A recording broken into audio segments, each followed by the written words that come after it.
do you sell that? You get to sell the whole thing on YouTube?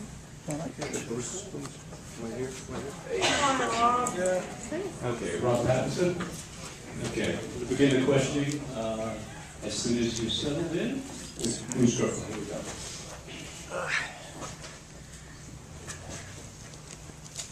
Good morning. Morning. Hey. Bruce Scott. Hi, Bruce Kirkland here from the Trauma Sun. Good to see you again. You too. Okay, now you have a sense of completion. You have 5 films out of 4 books. I'm curious if now you are allowing yourself any perspective on what it all means. Because clearly, 13-year-old girls have their own unique perceptions of what all of this means to them. And I'm curious, as a witness to the entire spectacle of this franchise, if you're now allowing yourself a little analytical moment to see the value of the entire, again, word franchise. It's funny. People were asking me how I'd feel when it all ends on the first movie, and I don't think I've ever felt more completely bewildered, like knowing that I only have a month of Twilight stuff left to do. I don't know. I've said since I think the second one it's going to take 10 years to really settle in my brain. So I'm 4 years into it. But yeah, I don't think there is any analysis. I don't think anyone knows why people like it. I don't think even the fans know why they connect to it in the way they do. It's a visceral thing. It's a Stephanie. I don't even know if Stephanie could tell you why she was so fixated on this very, very, very contained story. It's, and kind of obsessive characters. Yeah, I don't think anyone. It's just a kind of anomaly. It's a terrible answer. I don't know. So Robert, if you could go back in time, this is sort of a corollary to his question, is when you go back 5 years, what kind of advice would you give yourself then that would maybe help prepare you for what happened, in the ensuing 5 years?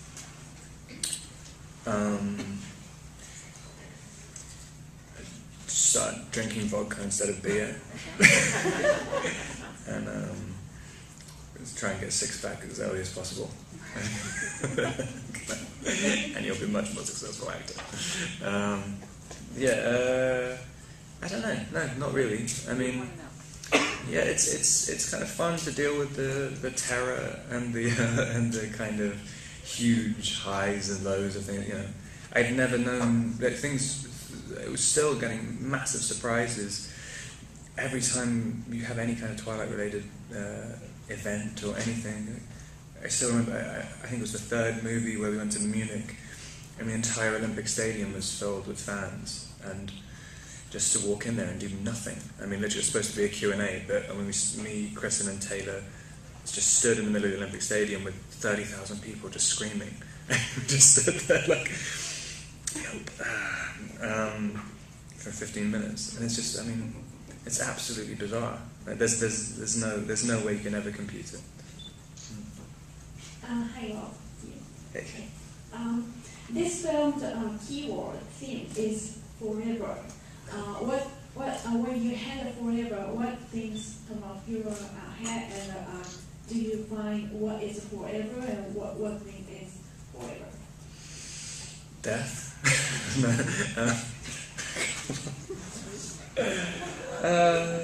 What is forever? God, I don't know. Just hope, I guess. That's kind of a difficult question. Yeah, I don't know. So, I mean, what in terms of what? Yeah. I think. Yeah. Well, I don't know. I think lots of things.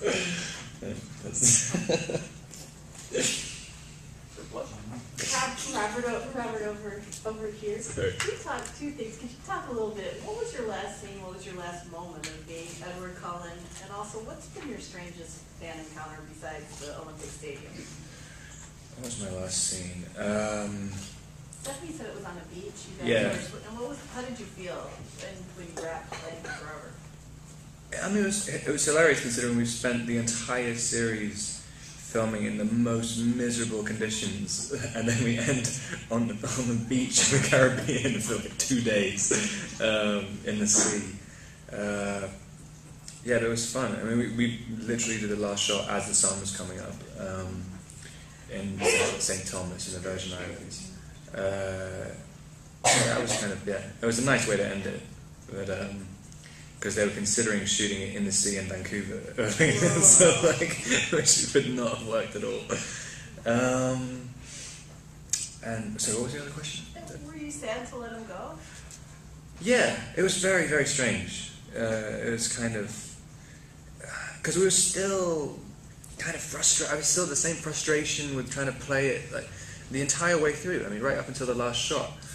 It's a strange part. Because you, on one hand, have a lot of the audience project their idea of Edward onto him without, it doesn't matter what he is. It's like they want him to be a certain way, and then my kind of instincts to try and play it is to try and find the fallibility in him and the weaknesses, and so it's kind of. You're trying to play both these things at the same time, and it becomes very strange. I mean, you kind of because you're trying to play someone who's seen by a lot of people as being like this perfect thing, but what is that? I mean, it doesn't really mean anything. And so you're trying to play an archetype on one hand and then a character on the other, and so I kind of felt insanely frustrated right up until the last shot, and then it ended. So yeah. Robert, looking back, whether this is a physical thing or an emotional thing, what was the most difficult thing to leave behind about the Edward character, and what was the best thing to leave behind, or glad to leave behind? I think that's the thing, just in general, about doing any kind of series, especially when the characters remain the same. Just that you can go back and try and improve whatever you did in the last movie, which never happens. Just kind of that tone and that work ethic is nice. It's quite you feel quite strangely secure, and I mean it's the opposite of how you're supposed to feel doing a movie. You're supposed to feel totally foreign every single time, but kind of going back for another go at it is kind of, it's good on one hand and it is also bad on another hand, because your ideas dry up sometimes, and also you get lazy sometimes because you're just you're around the same people. So that was the good thing about having different directors. So you kind of had to stay a little bit on your toes. What's the worst thing? Just like playing a part where you can't get hurt and you can't die, because there's no framework to it. It's kind of the possibilities. There's too many possibilities if you can't die. There's always, if you're playing a normal human being, there's always that.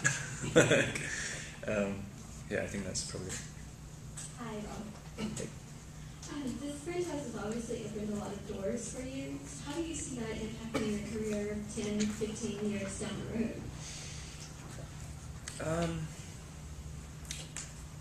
I don't know. I mean, it's you kind of.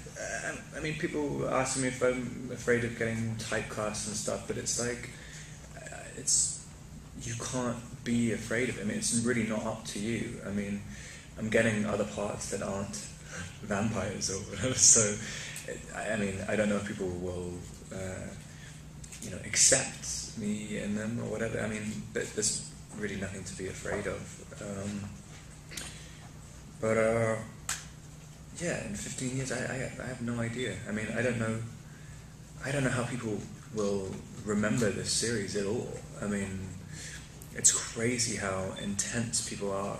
The fan base is still 5 years on, so I don't know how long it's going to last, but it would be insane if there was still the same tenacity in 15 years. Hi Rob. I was wondering, is there any moment in particular, either during filming, meeting new cast members, or anything in the whole Twilight experience that you would like to relive and why?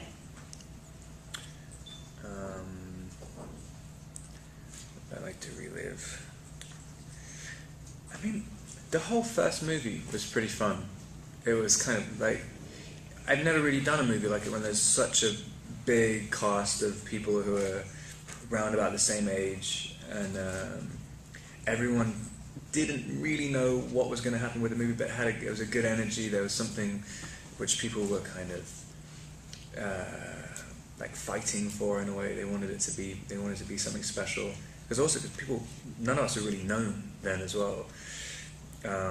So it felt like a big deal at the time. And it was exciting. It was really exciting, the first one. And the whole year afterwards, it was an exciting year.